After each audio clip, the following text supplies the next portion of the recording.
Leima machanapa nupi chilakpagi amuk toiba loire haraubana ayuk anganbadu nupi haidokpa chatnakhi. Leima mamau laururaga mayumda pusilai laning thau khoiramhalli. Sonia do ikaina nokfe tawi mau yengba lakpasingduga ngak wari watai tawduna lei ayuktuma. Mayam punglang langi Leima horen Sonia na setnaba firo leiba chatnaba thoklakpani. Makoi khara poiresu ahing pari hoida lekpani tabli tande mande changlakpado Leima na urure hek.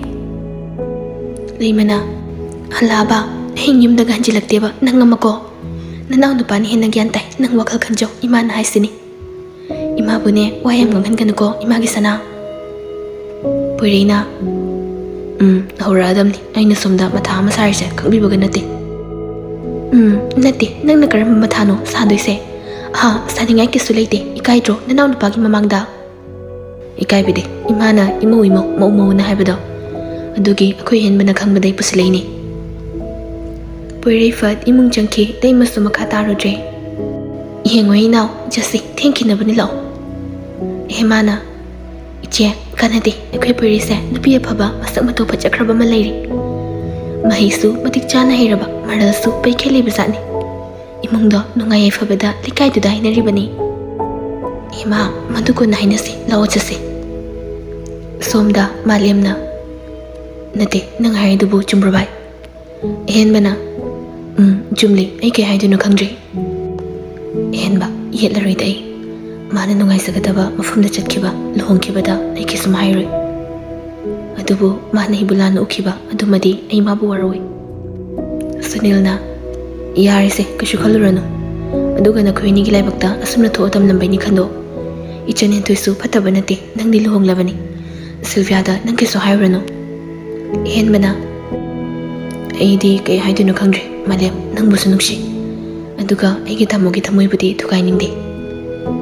Sunilna tamo perigi thamoidi kedobi thukai duino mase kishnate malem su hentoigi luhonglasidi ojik makhoini gi marakta kisumari linadre leina de habiari. Sunilna karamna leinai no malem nang Sylvia bu nakhoi mungi mawina pusingi hairibro ichan hentoibu mirai gi khalibro. Malemna aigi thawaidagi hin nuksijaba Sylvia budi keidonungda atombi haiba mingtholdudi piroi adugi henthoibusu ai mirai ba pamdi. Malem henba aina Sylvia bu nuksi boirasu maigi lambi sidi wangmani aduna mana magi hefanaba lambida chatkibada aina keso yetpa piroi. Henba nungaita malemda yengi malem mamit anidu pine yomle. Sunil henbasu malem ubada tasengna nungaitre moisu khangi malem na Sylvia bu kayagi matik nuksijai.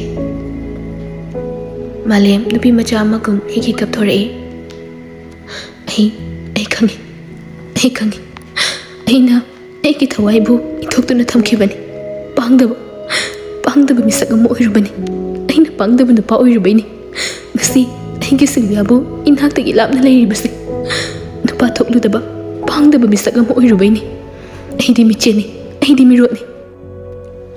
Sunil gi henbaga malem bu themjinbi Sunilna toklose malem henbana malem toklose aisu antokpade hek hairi nangi wana boiradi hairamdabani hena pai hairambatun hena pai henba ai nangunda nuaitaba kisu khandi.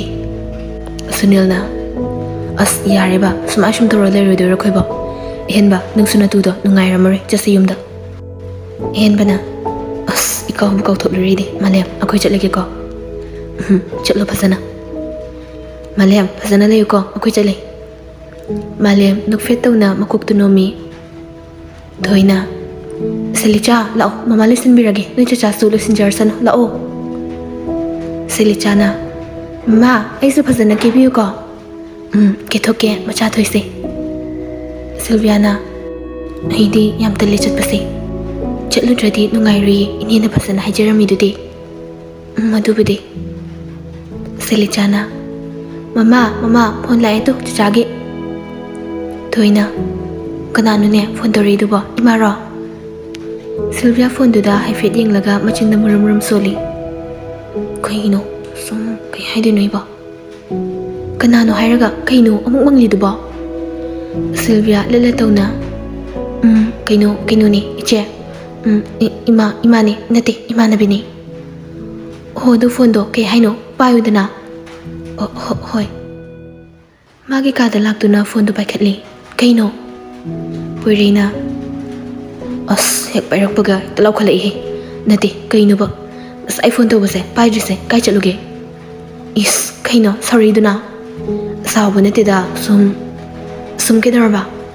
Pakat ba. Kaigi pakatli ba. Iyam hangano ngang nang khangi ko. Adudi thamlagi phone. Ay ma kaino ni. Cable ba nang ba. Ado hangi do kaigi no. Oh cable ready photo tharo phasabra yengi do ba. Yeng biu hai de kisu. Abe tabra. Taye ho taye. Imana ne ngang bada khumfam khangchilak tre. Kaigi ngangi ba. Mauthiro na hai ba gyan ga tasilak tre da. Mauthiro su lesabe ma thigi hayo. Adudi nang yar ba. Ichina kori thamlagi phone se kwa. Ngai khom da. Kaino kemung hai khidoino. Phagi na te ko be. Aina sum phagi kay nangonda lakna buisum ngangbei wani. Punsi sida aina pm ta koirakti.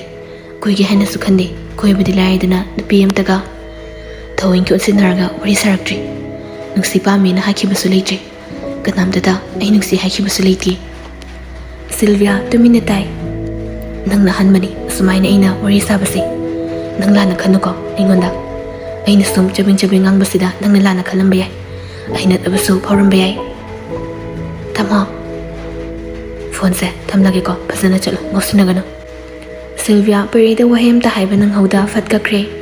Paridi Sylvia kakriba phone da muni yenglaga lehori. Thoi changlakpado Sylvia khanghodre.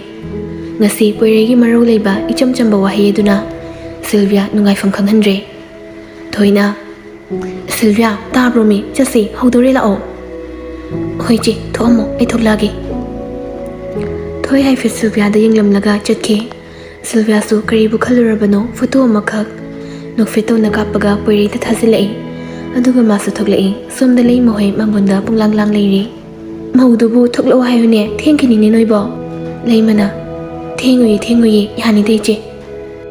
Lei mohoi mamau lakadori na muktoiba masaka phasa thoktana harauri. Laibak phaida namo masak phazaba lakadore. Thoina ine chaladaba natra. Hoine chaladabani. Lao ne noiso sise kai no khara pairo. Sylvia yengu he tabro. Thoibicha noini mogu thokminaro. Ko ai marang kai no gyan tadre. Ai wat pa kai no yingsingi. Thoibicha na. Hoi, Sylvia lao. Soniana. Yarida chatlagi. Aine horen yum hek yobaga phone tawjaraki. Hoi, ado pisa se loi pujakro nang. Acha yam tukache se yajari sina. Lohong bakra thujin sayo ko. Hoi he aina khangna torak toba leiri. Adune ba cho phazana ne gari dungo ko. Sylvia tan de mande imungda changlei. Thoibicha moini tan hek chana pori su thoklei. Hek ani du michana rure poreina. Imung sida lerin bipausi leisibu kaino. Makhut yetuna lukham dana laga. Sylvia de yenglaga tapna haibani. Sylvia poreida pisumani do sukchilaga suktoi. Pore wangang dabi fatchangki Sylvia waisang besur handoi. Sonia su thoklei makhoi hum thoklei sumang yobaga Sylvia chatlambado. Maning kitang halaga yengthorei. Mathagromda pore yengduna leirami nokfetona magi phone do puthokraklaga. Mathaktagi photo fat kapki. Sylvia su tarangamada leptuna leibado. Thoibichana makhut pairaga korei. Sylvia haifet yenglamlaga masu chatkre. Pore photo do status fathami wahi khara su iraga. Mambanina masak phazana ude. Numitugi nungdang nupi thimba chatluraga halakpa gani. Chak chadabi Sylvia do tumba changlei ma chaningdre masa su khara ngamdra haina. Phone do manakta thamlaga angang singi kai no. Exam gi yingsingi haina tawbaga phone laksilei. Sylvia kanano kay ni yengdabi fat pairaga. Chak charaba. Sylvia khonjiladu takhibugum tawi haina khallingai. Malem amukasu chak charaba hanglei. Sylvia malem oirambaduda kitang masado haifam khangdaba mafawi tapna maso. Chadri. Malemna aina daba phawbra ai phone torak pase. Kisu phawde. Bem. Nang nupa koibro seng na komo. Koide. Kaigino. Khangde koiningba phaude. Nang ingonda soningba waroba pharamgani. Khangi ado aisu nangmonda phone tawdana bhotnabani. Ngamkidre. Ngasidi aigi khutse phasinba ngamhodre. Phone se koina paiba nungaite ichi nuraga thamlage. Ayamda leiti kesu tawri. Sylvia khara sauro. Kaigino nang namuk ingonda phone tawri se. Kay heninglino. Kaino Sylvia adum na haridi. Aisi nangi. Ahagi tawriba wadu malem masa mathanta machindu mensanjay. Thamlage aduga mukhana ingonda phone tawbirakano tamalem. Puresu phone tawsilei tanjatuda. Sylvia ui purina phone tawri imado. Malemsu kaigumma khara hainingbagi tawrakpa phone ni. Sylvia malembo kaya hinade adubu nuksibadi fauri. Puregi phone busu painingi puregi Maru leiba icham chamba uhaiduda Sylvia mabu nuksibamak netrasu thamoida puregi mami amadi tabugum. Somna Sylvia na phone paraktabaduda purei wakhaldu charangna behengalai matumda pangkhanda khalai. Mabu magi khangnaba leiba chalani. Kaigino mana asumna leiraga aina pakhatpa fauriba. Sylvia na Thamalem kaino nang ngasi tarisa kaino. Malem na ai khangi nang henmagi mayamba purega khangni haiba. Ai khangi masina maram oiraga nang ibudi mirai bachumdi. Ai lihonglasu nang budi mirai di. Sylvia ngasai makai sauningba faurasu uthoktabani. Handaki malemgi matawduda khangsau saurai kapli. Aina nupa koiningba koibada nang namasida yingsinbagi kahek leige nang kanano ha. Nang nahak luhongduna leiraba nupi leiraba nupani. Kaino nang ai khangnarami Janarami haina aina koiningba nupa koibada yingsinliba nangi kahek leige ha. Nangi luhongbada luhongba yarina thinkibro kaigino nangna thamoise asuk yamna thugaiba pamlibase aibu sikro haibro. Bam nangna khalibadumadi langani ai kanasu koide aduga tamo poiribusu lan ubadi nangi asoibani mai khangnaba nate thamlagi phone se phone do fatkai chummi aina karigino mongonda phone tawriba aigi asoibani pumnamak iralnegi. Puirei wakal nungaita Sylvia gi ngasai kapkiba photo dubu yenglaga aigi mongse isa fawba khangjarudre. Auchi ikaiba phori. Ai nangi khangnaba leiliti khangdana aina tawribase ai ikaiba phori. Sylvia phone tawsilai puirei adu ubada phone do kakena tawbaga khanghauda mitagi taragliba pieduna phone do fat okre.